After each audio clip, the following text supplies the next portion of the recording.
आज आपण जो टॉपिक बघणार आहे त्याचं नाव आहे रोटेशनल डायनॅमिक्स. ठीक आहे.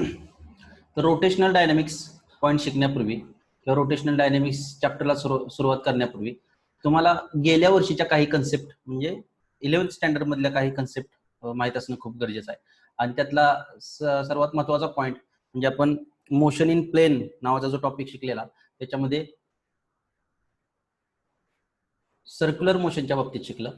तर ती सर्क्युलर मोशन म्हणजे काय आहे, त्याच्यातल्या ज्या काही कन्सेप्ट आहेत ज्या खूप महत्त्वाच्या आहेत ते आपल्याला बघायचे आहेत. कारण रोटेशनल डायनॅमिक्स हा दोन भागामध्ये त्याचं विभाजन केलेलं आहे. पहिला जो भाग आहे तो आहे सर्क्युलर मोशन. ओके. आणि सेकंड पार्ट आहे तो आहे रोटेशनल मोशन. आणि त्यामुळे जर तुम्हाला रोटेशनल मोशन शिकायचे असेल तर पहिल्यांदा सर्क्युलर मोशन येणं खूप गरजेचं आहे की या सर्क्युलर मोशनचा बेसिक पार्ट अर्धा भाग आपण 11वी मध्ये शिकलेलो आहात. तर त्याची थोडीशी रिव्हिजन आपण करून घेऊया की नक्की सर्क्युलर मोशन म्हणजे काय आहे. ठीक आहे. तर the motion of the particle along a circumference of a circle is called as a circular motion. म्हणजे जर एखादा सर्कल असेल, ओके, आणि या सर्कलवरून जर पार्टिकल काय होत असेल त्याच्या सर्कम्फरन्स वरून फिरत असेल, सर्कम्फरन्स म्हणजे परिघ, अशा पद्धतीने जर त्याचे मोशन होत असेल या सर्कम्फरन्स वरून तर त्या मोशनला आपण कसली मोशन म्हणतो, सर्क्युलर मोशन असं म्हणतो. ठीक आहे. मग या ठिकाणी हे लक्षात ठेवा की नॉट नेसेसरी की त्यानं पूर्ण सर्कल कंप्लीट केला पाहिजे.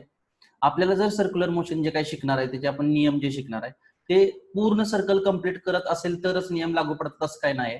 उदाहरणार्थ एखादा पार्टिकल जर स्ट्रेट लाईन मोशन मध्ये चाललेला आहे आणि त्यानं काय केलं, थोडासा टर्न मारला आणि परत स्ट्रेट लाईन मोशन कंटिन्यू केली तर ही तुमची लिनियर मोशन आहे, ही तुमची लिनियर मोशन आहे. परंतु एवढा जो भाग आहे एवढ्या भागामध्ये त्यानं कर्व मोशन घेतलेलं आहे, ही जी काही कर्व मोशन आहे त्याला सुद्धा तुम्ही कसली मोशन म्हणू शकता, सर्क्युलर मोशन म्हणू शकता. ठीक आहे. त्यामुळं आता तुमच्या लक्षात आलं असेल की अशा बारीक सारीक भरपूर गोष्टी आहेत. म्हणजे दरवेळी सर्क्युलर मोशनचं उदाहरण द्यायचं म्हणजे दरवेळी तुमचा मून रिव्हॉल्व्स अराउंड अर्थ किंवा earth revolve around sun, electron revolve around nucleus, असलीच उदाहरणं की जिथं कम्प्लीट सर्कल रोटेट होतो असलीच उदाहरणं देणं गरजेचं नाही. तुम्ही एखादा व्हेकल आहे की जी कर रोड वरून त्याने टर्न मारला असली सुद्धा उदाहरणं तुम्ही काय करू शकता, सर्क्युलर मोशनच्या बाबतीत देऊ शकता. कारण तिथं सुद्धा सर्क्युलर मोशनचे सगळे नियम लागू पडतात. ठीक आहे. The motion of the particle along the circumference of a circle is called as a circular motion. ठीक आहे. त्याच्यात काही बेसिक कन्सेप्ट आपण बघितलेले ते म्हणजे पहिलं अँग्युलर डिस्प्लेसमेंट. अँग्युलर डिस्प्लेसमेंट की ज्याला आपण थीटाने डिनोट केलेलं होतं आणि त्याचं युनिट एसआय युनिट काय आहे, रॅडियन. ठीक आहे, स्मॉल मध्ये काढतो, रॅडियन की त्याला रॅड फक्त शॉर्टकट मध्ये म्हणलं जातं. ओके. तर अँग्युलर डिस्प्लेसमेंट म्हणजे काय किंवा त्याची गरज काय आहे मुळात, तर ज्यावेळी आपण लिनियर मोशन मध्ये शिकतो त्यावेळी आपण डिस्प्लेसमेंट एक्स न किंवा एस न डिनोट करतो की ज्याचं युनिट मीटर आहे. ओके. याच्या बाबतीत स्टडी करतो. परंतु ज्यावेळी तुम्ही सर्क्युलर मोशनचा स्टडी करत असता त्यावेळी तुम्ही 2 डायमेन्शनल मोशन म्हणजे एक्स वाय प्लेन मध्ये मोशन होते ती. आणि जर एक्स आणि फक्त जर लिनियर मोशनचा विचार करत असाल तर इथं एक्स इज इक्वल टू 0, ते particle x is equal to 2 वरती गेला म्हणजे फक्त एक्स कॉर्डिनेट बदलतो तुमचा. जरी तिरका जरी गेला आणि मी एक्स वाय कॉर्डिनेट जरी लावले असले तरी त्या एक्स आणि वाय मध्ये काहीतरी रिलेशन आहे स्ट्रेट लाईन मोशन असल्यामुळे. याचा अर्थ काय की तुमची 1 डायमेन्शनल मोशन होते. आणि ज्यावेळी 1 डायमेन्शनल मोशन असते त्यावेळी एकाच व्हेरिएबलशी खेळणं सोपं जातं. म्हणजे एक्स म्हणा, वाय म्हणा, म्हणजे लिनियरच्या बाबतीत, कार्टेशियनच्या बाबतीत. परंतु ज्यावेळी सर्क्युलर मोशन म्हणजे तुमची 2 डायमेन्शनल मोशन ज्यावेळी होते त्यावेळी मात्र तुम्हाला एक्स वाय कॉर्डिनेट वापरून जमत नाही. तुमची कॅल्क्युलेशन्स खूप कॉम्प्लिकेटेड होतात आणि त्यासाठी आपण नवीन व्हेरिएबल्स इंट्रोड्यूस केले. त्यातला पहिला तुमचा होता अँग्युलर डिस्प्लेसमेंट. डिस्प्लेसमेंटच आहे, फक्त अँग्युलर आहे. याचा अर्थ आपण काय मोजणार आहे तर डिस्टन्स मोजणार नाही तर अँगल मोजणार आहे. अँग्युलर डिस्प्लेसमेंटची डेफिनेशन काय होते की समजा पार्टिकल सुरुवातीला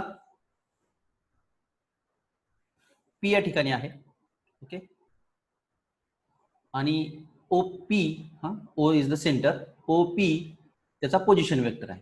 तो पी पासून पार्टिकल पुढे पुढे सरकत गेला, समजा क्यू या ठिकाणी गेला. ओके, आणि ओ क्यू त्याचा पोझिशन वेक्टर जर असेल. ओके, तर या पॉइंट पासून, पी पॉइंट पासून क्यू पॉइंट पर्यंत सर्कल वरून जाण्यासाठी त्यानं ऍट द सेंटर किती अँगल कव्हर केला, या अँगलला काय म्हणतात, अँग्युलर डिस्प्लेसमेंट म्हणतात. किंवा सायंटिफिक भाषेत the angle swept by radius vector, हा जो काय ओपी, ओपी ही काय आहे, पोझिशन वेक्टर आहे. बरोबर आहे ना, पोझिशन वेक्टर आहे. आणि त्याचबरोबर ती काय आहे, सर्कलची रेडियस सुद्धा आहे. बरोबर, आणि त्यामुळे याला कंबाईन मध्ये ओपीला रेडियस वेक्टर असं नाव दिलं जातं. So OP is our radius vector at point P किंवा for point P, and O Q is our radius vector for point Q. मग पी पॉइंट पासून क्यू पॉइंट पर्यंत पार्टिकलला जाण्यासाठी या रेडियस वेक्टरनं काय केलं, अँगल स्वेप केला. बरोबर, कुठून, ओपी पासून ओ क्यू पर्यंत. The angle swept by radius vector at the centre is called as a angular displacement. या थीटाला काय म्हणतात, अँग्युलर डिस्प्लेसमेंट असं म्हणतात. ठीक आहे, मग समजा ओ क्यू हे जे लिनियर डिस्टन्स आहे, आर्क जो आहे त्याची लांबी समजा एस असेल आणि सर्कलची रेडियस जर आर असेल, तर आपण कुठेतरी 10वीत किंवा 11वीत तुम्ही हे रिलेशन शिकलेलं असाल सर्कलच्या बाबतीत, की आर्क, आर्क लेंथ, अँगल आणि रेडियस याच्यामध्ये रिलेशन काय आहे, S is equal to R theta. Okay, so S तुमची लिनियर डिस्प्लेसमेंट झाली, थीटा इज व्हेरी स्मॉल, किंवा मी असं लिहितो delta theta is equal to R, sorry delta S is equal to R into delta theta. जर theta तुमचा खूप लहान असेल तर आर डेल्टा एस ही तुमची लिनियर डिस्प्लेसमेंट झाली. So this is the relation between linear displacement and linear angular displacement. हे तुमचं रिलेशन आहे. बाकी सगळी माहिती मी तुम्हाला सांगितलेली आहे. ठीक आहे, तर हे झालं अँग्युलर डिस्प्लेसमेंटच्या बाबतीत. सेम आपण अँग्युलर व्हेलॉसिटीच्या बाबतीत थोडक्यात इंट्रोडक्शन देऊया.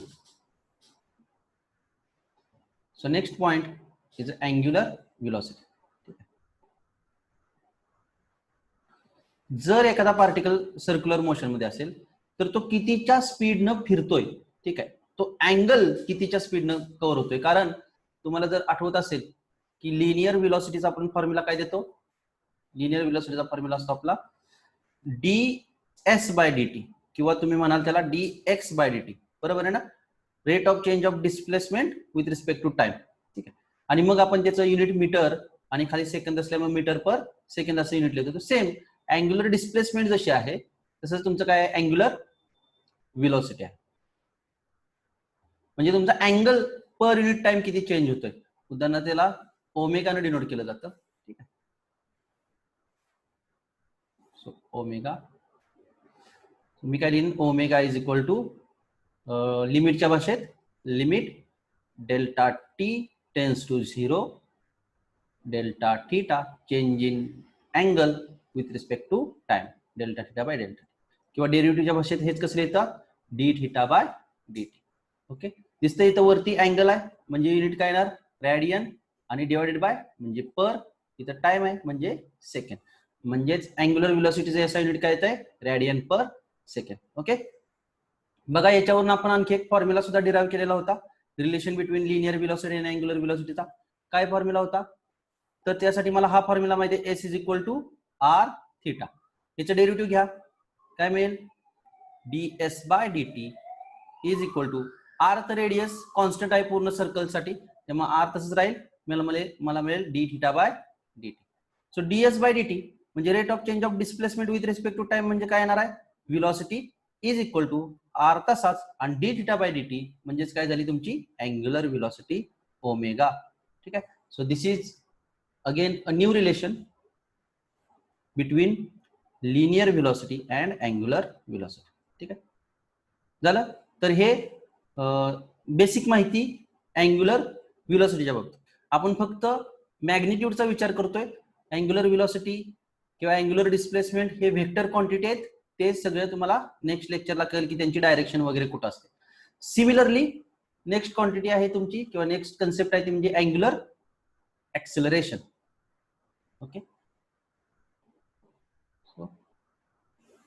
अँग्युलर ऍक्सेलरेशन कशाने डिनोट केलं जातं? अल्फानं. सेम तुमचा जो लिनियर ऍक्सेलरेशन आहे ए इज इक्वल टू काय मिळतो? तर व्हिलॉसिटी मध्ये किती चेंज झाला पर युनिट टाइम. म्हणजे जर तुमच्या पार्टिकलची व्हिलॉसिटी कॉन्स्टंट नसेल, लिनियर मोशन मध्ये जर पार्टिकल चाललेला आहे आणि व्हिलॉसिटी जर कॉन्स्टंट नसेल, ती एकतर व्हिलॉसिटी वाढत असेल किंवा कमी होत असेल, तर त्याला आपण म्हणतो की त्या बॉडीमध्ये काय आहे? ऍक्सेलरेशन आहे. आणि ते किती आहे कसं काढायचं? तर व्हिलॉसिटी पर युनिट टाइम किती चेंज होते, D V by D T किती येतो, त्याला आपण काय म्हणणार आहे? त्याचं ऍक्सेलरेशन म्हणणार आहे. सेम याच पद्धतीनं जर बॉडी सर्क्युलर मोशन मध्ये फिरत असेल आणि त्याचा जर ओमेगा कॉन्स्टंट नसेल, व्हिलॉसिटी वाढत असेल किंवा कमी होत असेल, तर आपण असं म्हणणार आहे की त्या बॉडीमध्ये काय आहे? अँग्युलर ऍक्सेलरेशन आहे. आणि ते किती आहे? तर सेम जसा आताचा ऍक्सेलरेशनचा हा फॉर्म्युला वापरला त्याच पद्धतीने मी फॉर्म्युला वापरणार आहे. काय फॉर्म्युला येईल? Alpha is equal to limit delta T tends to 0 delta omega, बरोबर आहे ना? अँग्युलर व्हेलोसिटी मध्ये change delta omega by delta T, किंवा डेरिव्हेटिव्हच्या भाषेत D omega by D T. D ओमेगाचं युनिट काय येतं? Radian per second. आणि डेल्टा टीचं युनिट काय येतं? पुन्हा डिवाइड बाय सेकंड. म्हणजे मला टोटल युनिट काय मिळालं? Radian per second square. हे तुमचं रिलेशन झालं अँग्युलर ऍक्सेलरेशन, सॉरी याचा युनिट झालं अँग्युलर ऍक्सेलरेशन. जसं इथं आपण डिस्प्लेसमेंटसाठी अँग्युलर डिस्प्लेसमेंट लिनियर डिस्प्लेसमेंटचं रिलेशन काढलं, जसं आपण लिनियर व्हेलॉसिटी आणि अँग्युलर व्हेलॉसिटीचं रिलेशन काढलं, सेम त्याच पद्धतीनं आपल्याला या रिलेशन वरून V is equal to R omega वरून काय काढू शकतो आपण? तर याचं सुद्धा रिलेशन काढू शकतो. सो हा फॉर्म्युला मी वरती घेतो. फॉर्म्युला आहे V is equal to R omega, बरोबर. याचं जर डेरिव्हेटिव्ह घेतलं तर काय मिळेल? D V by D T is equal to R constant आहे D omega by D T. So D V by D T म्हणजे A that is acceleration, R constant तसाच, आणि D omega by D T म्हणजे आपल्याला काय मिळाला? Alpha मिळाला. Okay, so this is another relation between linear acceleration and angular acceleration. ठीक आहे, कळलं? तर या काही बेसिक कन्सेप्ट होत्या. Linear displacement, linear velocity, sorry angular displacement, angular velocity आणि अँग्युलर ऍक्सेलरेशन, जे त्याचे आपण युनिट आणि त्यांचे फॉर्म्युले बघितलेले आहेत. आता संपूर्ण एक वेगळं मला लेक्चर दिलं पाहिजे त्यांच्या डायरेक्शन साठी. तर अँग्युलर डिस्प्लेसमेंट, अँग्युलर व्हेलॉसिटी आणि अँग्युलर ऍक्सेलरेशन, त्याचबरोबर लिनियर व्हेलॉसिटी असेल किंवा बाकीचे जे काही ऍक्सेलरेशन्स आहेत त्यांची दिशा काय येते त्याच्यासाठी आपण वेगळं लेक्चर करू.